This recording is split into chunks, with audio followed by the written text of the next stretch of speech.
Hi everyone and welcome to my channel. Today I'll show you my proper hair care and hair styling routine. Majorly मैं show करूंगी कि कैसे मैं hair wash के बाद अपने बालों को स्टाइल करती हूँ यूजिंग डाइसन और वो आराम से मेरे पूरे वीक तक चल जाते हैं। बट अगर आपके पास डाइसन या फिर कोई भी हीटिंग टूल नहीं है, स्टिल आप अपने बालों को कैसे मैनेज एंड स्टाइल कर सकते हो वो भी मैं आपको बताऊंगी इस वीडियो के एंड में।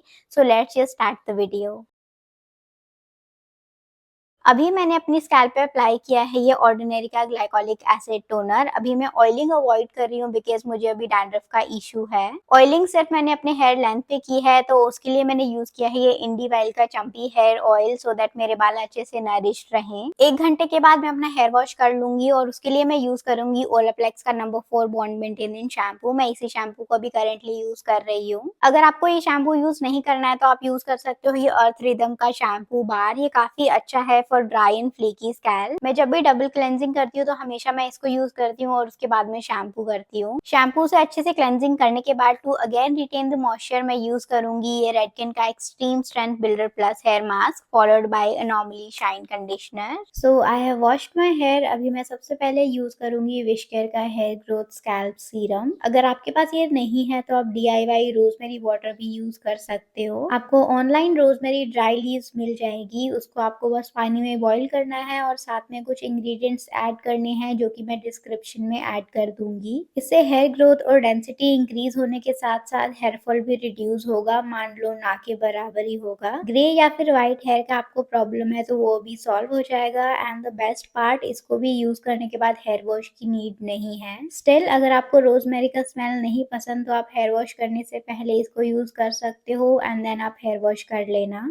सीरम अप्लाई करने के बाद मैं यूज करूंगी रेडकेन का लीव इन ट्रीटमेंट। इसको आपको डैम हेयर में अप्लाई करना होता है। ये मेरे बालों को काफी सॉफ्ट और मैनेजेबल रखता है, साथ ही इसमें हीट प्रोटेक्शन भी है। मेरे बालों के एंड्स थोड़े से रफ हैं इसलिए मैं लीव इन के बाद ये ट्रेसेमे का सिल्क प्रेस सीरम अप्लाई करूंगी। आई थिंक आप सबको पता होगा कि डाइसन के कर्ल्स ज्यादा देर तक लास्ट नहीं करते हैं, तो आप चाहो तो कर्लिंग मूव्स यूज कर सकते हो। इससे आपके कर्ल्स आराम से पूरे वीक तक चल जाएंगे। बट अभी मैं यूज नहीं कर रही हूँ क्योंकि मैं पूरे वीक अपने घर में ही रहने वाली हूँ। कोई भी हीटिंग टूल यूज करने से पहले heat protection mist is mandatory, इसलिए मैं ये हीट प्रोटेक्शन मिस्ट यूज कर रही हूँ। मैंने जो लीव इन ट्रीटमेंट यूज किया था उसमें भी हीट प्रोटेक्शन है, तो अगर आप चाहो तो ये स्टेप स्किप कर सकते हो। अभी मैं सबसे पहले डाइसन के ड्रायर अटैचमेंट से अपने बालों को 80 to 90% ड्राई कर लूंगी। आपको ज्यादा फोकस अपने रूट पे रखना है रादर देन हेयर लेंथ। आपकी हेयर लेंथ जितनी डैम्प रहेगी उतने ही अच्छे से बाल स्टाइल को होल्ड करके रखेंगे।